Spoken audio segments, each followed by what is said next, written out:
ইটের উপর ইট দিলে যেমন হয় বাড়ি, মেয়ের উপর ছেলে উঠলে হয়ে যায় ডেলিভারি। আচ্ছা তাই? তুমি যেটা বললে একদমই ভুল বললে। ডেলিভারি এমন করে হয় না। আমি বলছি শোনো, ইটের ওপর ইট দিলে যেমন হয় না বাড়ি, তার সাথে দিতে হয় সিমেন্ট আর বালি। তেমন ছেলের ওপরে মেয়ে উঠলে হয় না ডেলিভারি, তার সাথে দিতে হয় পিচকারি। ঠিক আছে?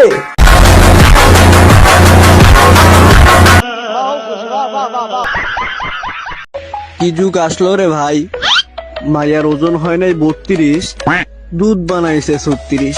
কি যুগ আইলো রে ভাই, দাঁত উঠে নাই দুধের, এমন এমন এমন এমন দেখায় হাত। पढ़ाई लिखाई में ध्यान लगाओ, आईएएस बनो और देश को ভাবতেই কেমন লাগে। একদিন আমাকেও কেউ লাগাবে। এই মানে সিন্ধু। হ্যাঁ, একদিন তোমাকেও কেউ লাগাবে।